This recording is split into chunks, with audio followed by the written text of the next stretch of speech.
This is the Be the Solution podcast, and I'm your host, Maria Quattrone. And welcome today, my friends. I'm excited to talk with this man, Carl Allen. I met Carl about a month or so ago at the National Association of Realtors convention. We just met standing there grabbing a coffee, and he was giving me some interesting tidbits of information. So I thought it would be great to bring him on as a guest today. And Carl is a senior real estate specialist. He's in the DMV in the greater Washington area. He is a native. Is that a word? I made that up. I probably said it wrong, but we're going to keep going. And a resident of Fort Washington, Maryland. He's developed a passion for the progress of communities and people in his region for almost 40 years. He has developed a reputation in the real estate industry focused on integrity, education, and consultation. For almost 60 years, he has called the greater Washington area his home, attending high school and college in the region. From cosmopolitan living to suburban serene scenery to the best cultural resources and restaurants of the DMV, offers it all. His extensive knowledge of the market will extend to the consultation that he provides, either entering or exiting this exciting market. He's committed to giving back to his community. He served as vice president for Real Estate Professional for Change, an organization that was instrumental in providing homeownership opportunities for 750 families in Prince George's County. If you're interested in buying or selling, Carl Allen is the guy for you in the Washington area. He has the knack for fixing the deal. So he likes to spend his time boating, sporting events, working out, spades or dominoes, and he brings his 40 years of experience, excellent customer service, and commitment to work hard, to listen, and to follow through to get the desire that you want. So this morning, I welcome my guest, Carl Allen, to the show. Good morning, Carl. Good morning. It is a pleasure to be here with you. A pleasure to speak to people about one of my favorite topics, which is real estate. We're going through some generational changes at this particular point, and I just want the public to be informed, be aware, so they can move accordingly. So I want to thank you for this opportunity. Oh, well, you are welcome. Well, let's dive right in. Changes. What kind of changes are going on? The media has been talking about the NAR lawsuit, which has finally been agreed upon, which is going to change the whole commission structure of real estate. I come up with a abbreviated presentation that I share with my client, and it basically revolves around this word called decoupling, right? In the past, the way realtors got paid is a listing broker would negotiate with a seller for X amount. And that listing broker, if another real estate broker was involved, he would give that broker who was actually working for the buyer a portion of that commission. Now it has been decoupled. The seller is only responsible for paying the commission to his agent, and the buyer broker has to negotiate with his client on how to get paid. And that's where the complexity comes in, because many buyers don't have the upfront cash to pay their own buyer broker. So now they are left to trying to either go with the cash and go or negotiate the payment of their buyer broker within the transaction and have the seller to pay it as a part of the deal. So it's exciting, it's different. As the change was coming upon us, people asked me, was I afraid, because they are predicting that a lot of agents will leave the business. And I said no, because over 40 years ago, I started out in commercial real estate, and it has always been a situation where the buyer was responsible for paying his own representative. So I've been in preparation for this change, for 40 years. Now it has finally come. I'm excited. I actually closed my first deal where the buyer actually had to pay a portion of my fee. And I'm proud to say that my buyer was happy to pay it, proud to pay it, because they said, Carl, you brought value to the deal. And for that value you brought to the deal, I definitely think you should be compensated. So it was a deal where I think everybody won. Okay, let's unpack that. So, in your marketplace, your sellers are no longer offering a buyer broker commission? They have the option that they can and there's two different scenarios here. In the MLS, which is the multiple listings service, they cannot blankly say they're going to pay X%. They can give a clue, either yes or no, if they are open to it. And even if they are not open to it, the buyer may just try to negotiate it in their contract. Or there's another scenario where agents outside of the MLS platform, which could be anywhere from social media to flyers to personal website, they can post that the seller is willing to pay X amount in commission, but they, under no circumstances, can a listing broker under the MLS platform offer any type of numerical compensation, right? They have a question where you can give them a hint as to whether or not you can consider it. So that's how it's working in our marketplace. And we have developed a whole library of forms that go along with this new situation that we're dealing with as far as compensation. So, you're in the Braid MLS, right? Yeah, And we are the same Braid yeah, MLS. So, my question yeah. is, are you take a listing? Are you still discussing with the seller about paying a buyer agent side commission? That is a great question. And I just don't discuss it. I have a detailed presentation, because if you don't get it right at that point, it's going to lead to a lot of problems down the road. And I have a listing presentation where I have a whole section where we talk about compensation, the importance of compensation, the art of negotiating compensation, and there are other factors that influence that. Um, Real estate is very local, and you said it yourself. You talked about the DMV, which really is the District of Columbia, Maryland, and Virginia, and all of those localities are different, and there's also difference within those jurisdictions. So if you're in a hot market, your presentation is different than if you're in a market where houses are staying on the market 90, 120 days. Um, Yes, sir.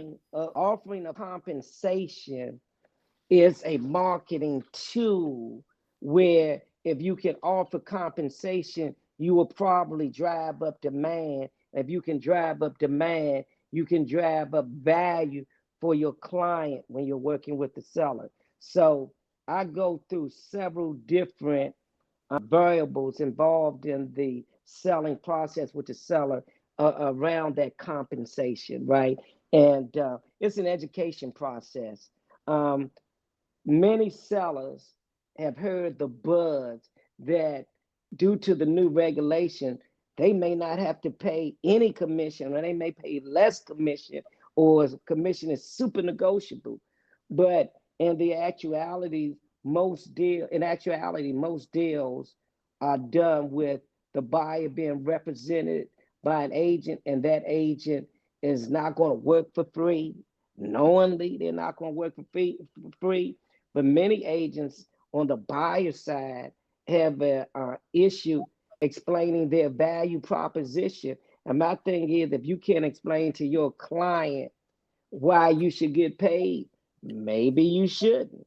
On the same case, when I'm talking to my seller and giving my value proposition, I explain to them all of the services I'm going to explain to him how the new law is going to actually have to make me work harder because it's going to be harder for me to pull in other agents that may have qualified buyers that may be interested in purchasing that property. So I use the availability to drive up demand, and increase demand does get you a better value for your property.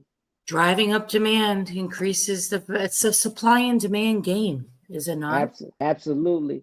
As I took economic courses in college, that was a basic principle, supply versus demand. And I use those same principles when I'm selling real estate, and I try to break it down for my client. And sometimes people come to the table with a preset mindset. Their mind is already set, and they believe, and they're not listening with their ears. They're just believing the buzz is out there. So it's my job to explain them what the facts are, right? Like I ran into a client recently that believed that the way to sell property was to naturally overprice it, right? You would show them the data, and they would go over the data price because they said people want to come in and negotiate. But I was able to show them through, I'm a data driven agent, I'm a scientist by training. So what I showed them is, um, if you overprice the property, it typically stays on the market. But if you right price the property, you listings typically sell in most of our jurisdiction. We're running between 98 to 99% of list value. So properties priced properly actually sell between 98 and 99% of list value. But those properties that are overpriced normally stay on the market, and because they have a long shelf life, they end up taking a very significant dip in the final sales price, even if they do sell, because the market is not stupid. I hate to use that, but the market is not stupid, because if you have a underpriced property out there, people are going to be attracted to it. Everybody can recognize value, because most people out there looking at homes look in a small area basically, and they know value. So if everything is at 350 and they see a house for 300, you're going to have people lined up across down the street to come see that home. But if you have a home priced at 400 in a 350 neighborhood, you're going to see that nobody's going to come to that home. So the market is very well identifying value. So with that being said, all of these things go into your presentation with the seller as to how much should they expect to pay, or if they could not pay any commission on the buyer's broker side. But it can be worked in the deal one way or the other. There's some things happening on the lending side where lenders are allowing the payment of a buyer fee not to be counted towards seller's concession. So there's a lot of changes. So the market is still adapting to these changes with the new law. So it is exciting. It's always about learning how to play within the confines of the law. Learning how to play the game. Isn't that what it's about? Do you use market absorption rates in your presentation? I do deal with market absorption rate, and my CMA, I incorporate that as a part of my CMA. I am a good forecaster when it comes to pricing property. I just did a deal, and I was working for a lender that unfortunately, and I gave him the number that it was going to sell for at foreclosure, right? Because he was interested in maybe buying it back at foreclosure. And my CMA package is normally on the money, right? They say if you can get within 5% of the actual sales price with concessions included, you've done a good job. And I try to keep my number within 2 to 3% of what a property is actually going to sell for or net to seller, because I try to set reasonable expectations, right? I try to set reasonable expectations. I take the surprise out of the deal. And one of the ways you do that, many people are paying on a number, but there's so many other things to go into selling a property, is what you walk away with, not always not what you get. So property condition, preparation, all of those things go into the marketing equation and the seller's presentation on doing the listing. Yeah, absolutely. Well, I think that, my thoughts on the commission is that it's always been baked into the sales price. And ultimately, the buyer's the one that brings the money to the table. So who really pays commission? You know what? In actuality, I do agree with that. But now let's look at why the concept of why the lawsuit came about and results of the lawsuit. Let's say we're going to take it out of real estate and we're going to put it in a court of law. Let's say you're making a complaint and I'm the defendant, right? Would it be right for you to pay my attorney? Typically not. I should pay for my own representation and you should pay for your own I under, representation. And I understand it. right. After the lawsuit came out, as they say, the seller was paying for the buyer's representation, but then the buyer's representative was actually negotiating against him, against the seller. So the seller said, "Why should I pay somebody to negotiate against me?" Right. But So but isn't this the deep. Go ahead. don't this commissions come in the sales price? So You know if it's what a this? cash sale, if it's a cash, let's just use this. If it's a cash sale, it's $100,000, and they're getting X and X. Who cares what X is? The buyer is bringing 100,000, so they ultimately are paying commission, right? Okay, now I see that. Now let me give you another example. Right, take that same example. The buyer is paying 100,000, right? But with this decoupling of the real estate, where the seller saying, "Hey, out of that 100,000, you're not going to take any of that money and pay your agent." So now the buyer is coming with 100,000 plus So X that means because that they he want they want the prices to be, it's going to raise prices. see, no, it's more like a settlement expense. You know, like when you go to settlement, let's say you have a contract for So $100,000, shouldn't it then the but price be 97,000 or 96,000 or uh, 94,000 or 90?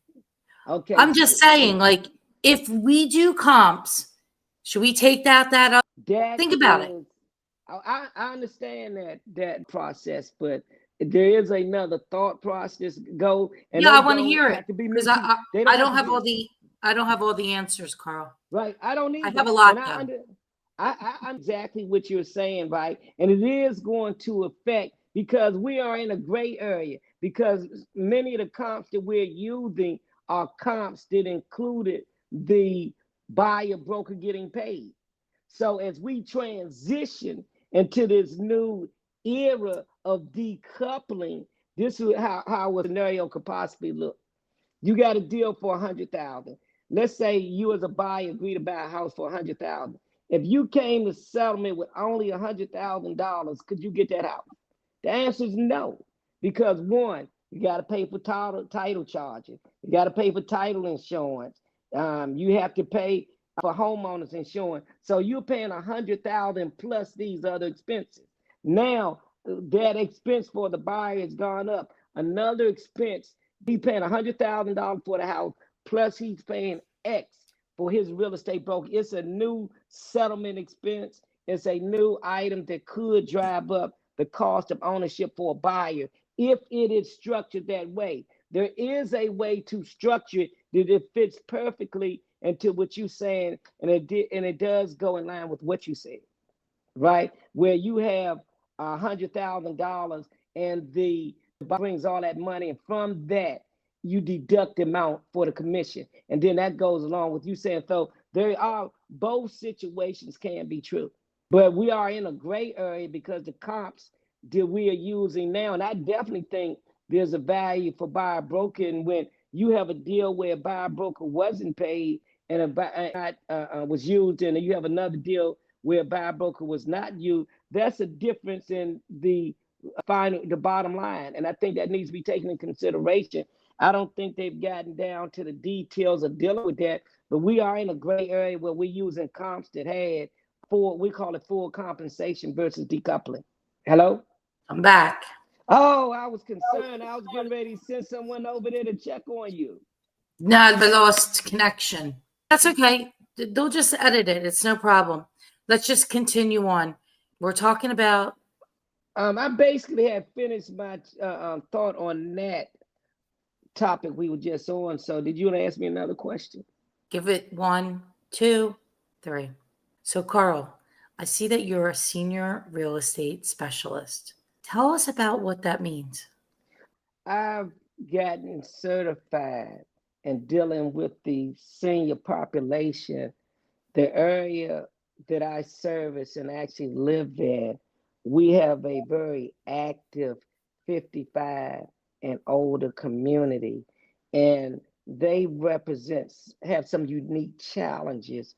Many of them have been homeowners for decades, and they're looking for a change. That change may be driven because they want a property that needs less maintenance to it, so they live in a 55 and older community or 62-year older community, so they end up selling their existing home, even and possibly moving to another purchase situation or a rental situation.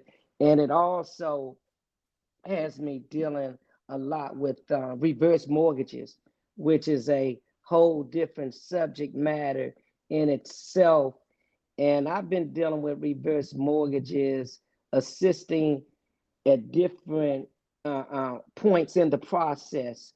What happens is with reverse mortgage is somebody has equity in their property.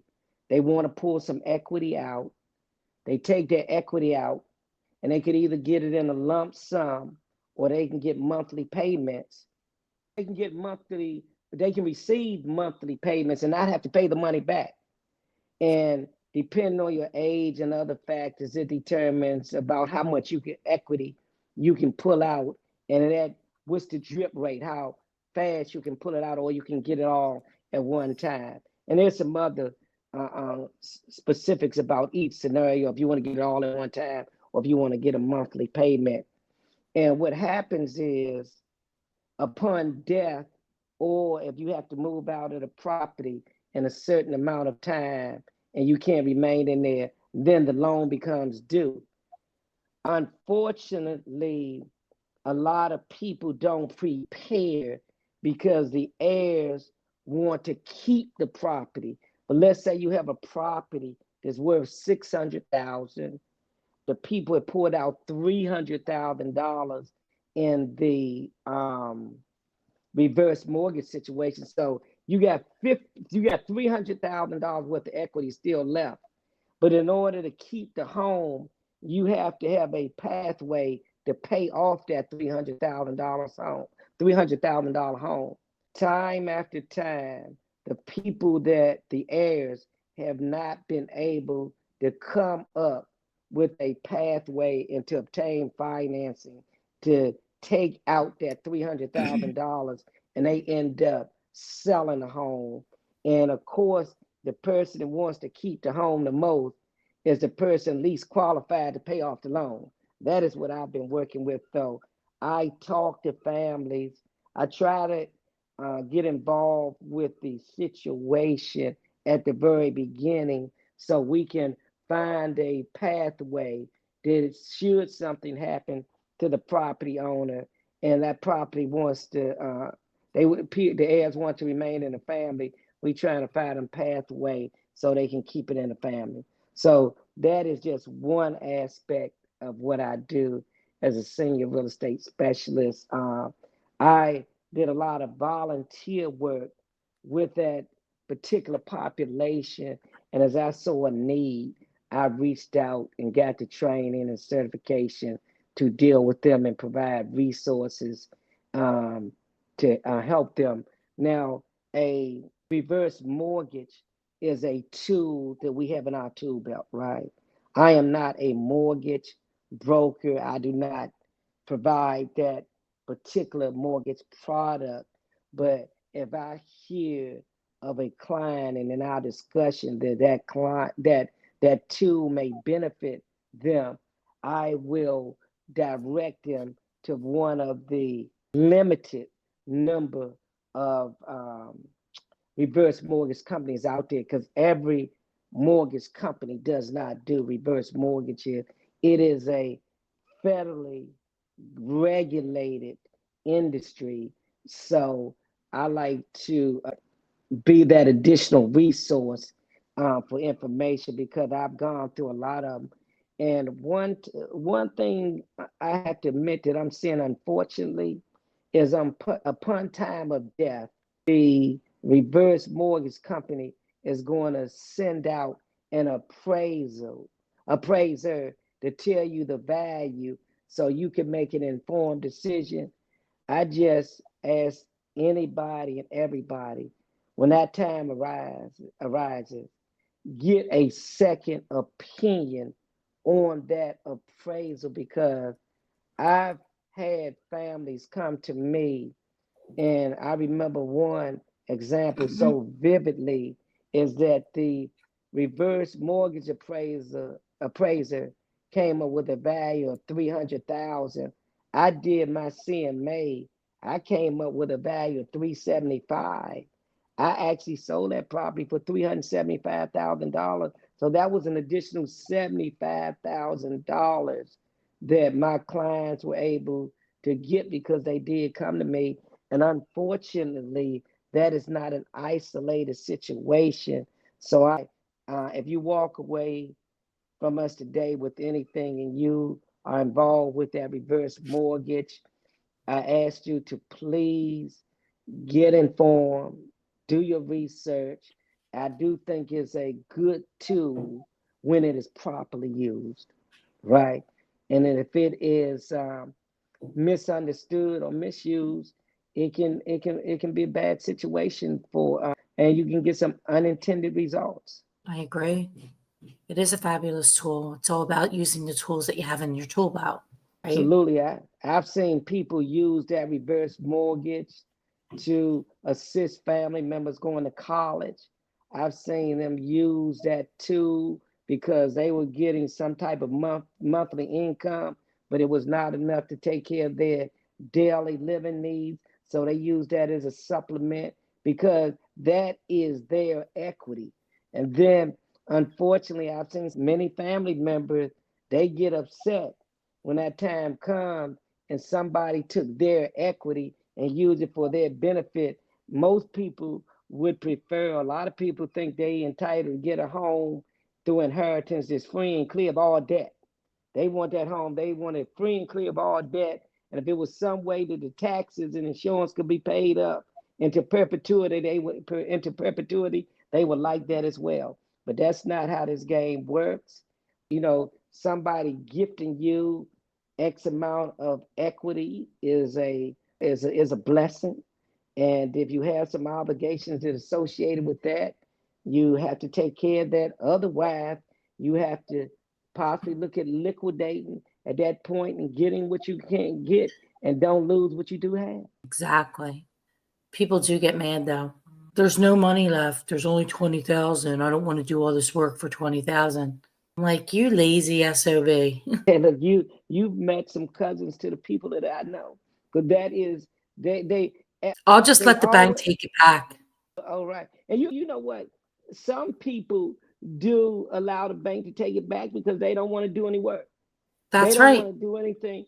And I actually did a short sale on a reverse mortgage, and I want to tell you that was the easiest short sale that I've ever done because it was a one-page application, and half of the page was blank. So that Right. that so so that was a good deal for me. And We just cleared the name of the state, but it was a short sale on a reverse mortgage because those reverse mortgages are very heavily regulated, right? So they're Understood. very interesting. Understood. All right. So, Carl, two questions for you. Number one, Okay. what's your guilty pleasure? Guilty, working too hard, working too hard, working too long. I've just changed my sleep habits. I used to stay up to 1 or 2 o'clock in the morning and get up when I'm no longer tired. I have not used an alarm clock only for vacation for the last 40 years. So my guilty pleasure is lacking a little balance and I'm working too much. That's funny. Working, working, working. All right. So, what are you most excited about for your personal future? I'm most excited about transitioning from being a real estate manager of people to just doing deals that I want to do with people I want to doing with and taking more frequent trips to Aruba where I can open up me a little smoothie bar from 10 in the morning to 12. I really I don't have to make any money. I just want to keep engaging with people. And I think that's a good vessel to meet people is at the smoothie bar. And I'm going to have I don't drink alcohol. And I don't think a lot of people are going to drink between 10 and 12 because I'm only going to work 2 hours a day, 4 days a week, right? And that's probably Monday through Thursday. I want the weekend. So I'm looking forward to my semi-retirement under my terms because I've changed the way I do real estate about 15 years ago. I can do most of it from my computer. So I tell people I don't show homes, I sell them. So I don't, people that know me and refer me business, they know I don't end up showing a lot of homes because I've seen so many of them. So what I do is I listen very well and I tell a story very quickly. It's this guy from Arizona and he's blind and he sold more homes than anyone in the state of Arizona. And they asked him a profound question: how did you sell so many homes? And what he said, his response was, I learned to look at home through other people's eyes. And that's what I subscribe to. I try to look at homes through other people's eyes. And if I can do that, I don't have to take you to every house. I need to take you to the house that you've told me to. Wow. So, somebody that is blind that sold more homes than everybody else? Right. That was a story they told me to sound good in the class I took. So I go ahead and repeat that and it makes sense to me, right? And last thing I was talking to somebody yesterday and they say, Carl, what's the most unusual call you got? I had somebody calling me trying to buy a car. It was a wrong number, right? I talked to that person for 30 minutes. We ended up going out the next day and I sold him a home. I explained to him the importance of becoming a homeowner versus becoming a luxury car owner, and he got it. So it was that's the best sales story I have. I took a Wow. wrong, I took a wrong number, a misdial You call, can and made it to a sales call. So I'm proud of that. you converted somebody who wanted to buy a luxury car into buying a house. Right. On a see, where I work, all it's in a business district. All of us have the same exchange, right? It's 301-423, and then it's four other numbers, right? So we are amongst many car dealers. So he just misdialed. He dialed a real estate office and did not dial the automobile dealership. And we started talking, and I'm up there. I'm just chatting away, talking to him. He told me he wanted to buy a car. I said, "Why do you want to do that?" Right? And then it led to one question. I asked questions. As I asked him these questions, it clicked for him, and he was a veteran too. So he got a house. It was probably about 350,000 back then. He came with no money down, and I explained that to him. And I said, after we sell this house, it's going to be easy for you to get the car. But if you get the car, it's going to be much more difficult for you to get the house.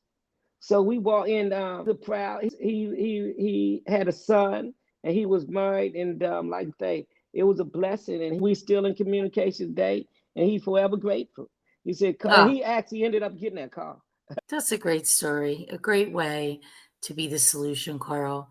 God bless you, and thanks for sharing your stories with us today. Okay, thank you. And it was, hey, look, it was destiny that we met and right over coffee. And I just started back becoming a coffee drinker about 2 years ago. I took 30 years off. So I'm glad I started drinking coffee again. Me too. Cheers. Oh, hey, look, cheers back to you.